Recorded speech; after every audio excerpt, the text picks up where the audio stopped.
La liturgia nos hace dar un pequeño salto.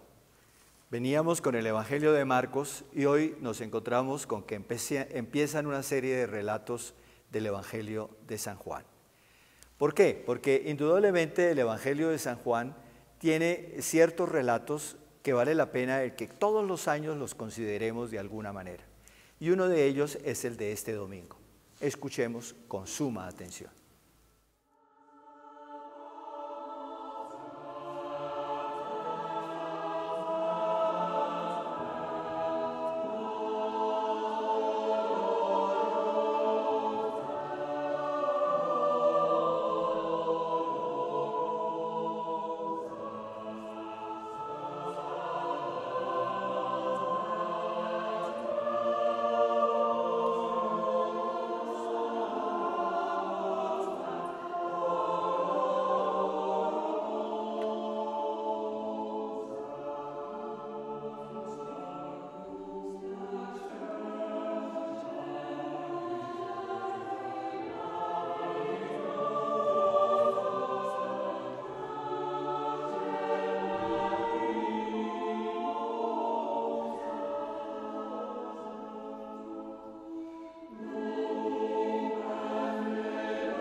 Se trata de la multiplicación de los panes. Es un relato que fue muy importante para la iglesia primitiva. En el Evangelio de Marcos y de Mateo lo encontramos 2 veces, el relato de la multiplicación de los panes. En el Evangelio de Lucas 1 vez y en el de Juan 1 vez. Pero es, podríamos nosotros decir, el único relato que está casi idéntico en los 4 evangelios. Esto quiere decir que la iglesia primitiva, los primeros discípulos, conservaron con mucho cuidado ese relato. ¿Por qué? Por muchas razones. Yo creo que en estos domingos vamos a poder ir desgranando esas razones. Hoy fijémonos solamente en una. El Señor siente como suyas las necesidades de la gente. El Señor ve que la gente acude muy numerosa, que la gente lo ha seguido durante mucho tiempo, que la gente está cansada, que la gente está hambrienta y entonces decide darles de comer. O sea, el Señor no es indiferente a nuestra situación. Por el contrario, para el Señor lo que nosotros sentimos, lo que nosotros sufrimos, lo que es nuestra existencia, es también una preocupación suya.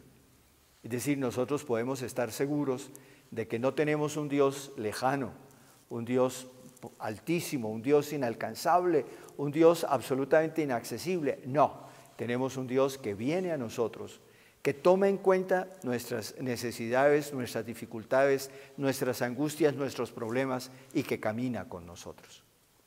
Pero hay un segundo aspecto también sumamente importante. El Señor les dice a los discípulos, miren, aquí está la gente, hay que darles de comer, pero sean ustedes los que les den de comer. Esto quiere decir que el Señor encomienda a sus discípulos el que vayamos a satisfacer las necesidades de los demás que Él siente como propias. O sea, el Señor actúa a través de nosotros. Por esto sí que es importante que lo tengamos en cuenta hoy, porque hay tantas necesidades en el mundo y no podemos decir, esperemos que Dios intervenga, esperemos que Dios nos libre de todas estas. No, somos nosotros los que llenos de la fuerza de Dios, llenos de la gracia de Dios, llenos de la luz que Dios nos da con su palabra, tenemos que ir hacia los seres humanos afligidos, atribulados, hambreados, llenos de todos los problemas que nosotros conocemos. Esto sí que es importante en Colombia. Colombia tenemos nosotros una situación lamentable desde el punto de vista humanitario, desde el punto de vista social. Tenemos más de 7 millones de víctimas de un conflicto armado insensato que durante más de 50 años ha estado destruyendo el país. Por lo tanto, tenemos cantidades de gente desplazada, millones, 6 millones largos de gente desplazada. Tenemos cantidad de víctimas de minas antipersonales, tenemos cantidades de víctimas de atracos, de homicidios por odio, por rencores, por venganzas. Es decir, vivimos en un mundo que ha sido victimizado y es permanentemente victimizado por la injusticia y por la violencia. En ese mundo, ¿cómo se hace presente el Señor? ¿Cómo se hace presente el Señor? A través de nosotros, por medio de nosotros. Cuando nosotros somos indiferentes frente a la situación de tanta gente que sufre, entonces indudablemente estamos impidiendo, podríamos decir así, que Dios esté presente en medio de estas situaciones.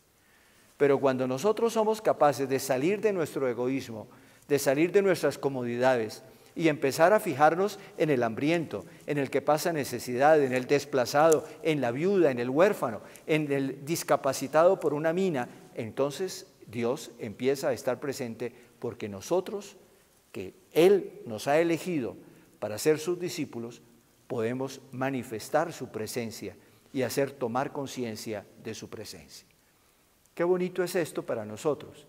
Esto tiene que servirnos de estímulo permanente para que nosotros nunca seamos indiferentes frente a la situación de los demás. Nunca, nunca. Puede ser que no tengamos las soluciones, puede ser que no podamos solucionar definitivamente cada uno de los casos de angustia y de tristeza con los cuales nos encontremos. Pero siempre una sonrisa, un gesto, una mirada, un acompañar a la persona, un hacer sentir a la persona que no está sola, que podemos ayudarle en algún momento, en algún sentido, todo esto es definitivamente importante. Colombia no alcanzará la paz, sino cuando verdaderamente todos seamos verdaderamente no indiferentes frente a los demás, sino solidarios de verdad los unos con los otros. Seámoslo como discípulos del Señor, que fue solidario con la gente que tenía hambre. En el nombre del Padre, y del Hijo, y del Espíritu Santo. Amén.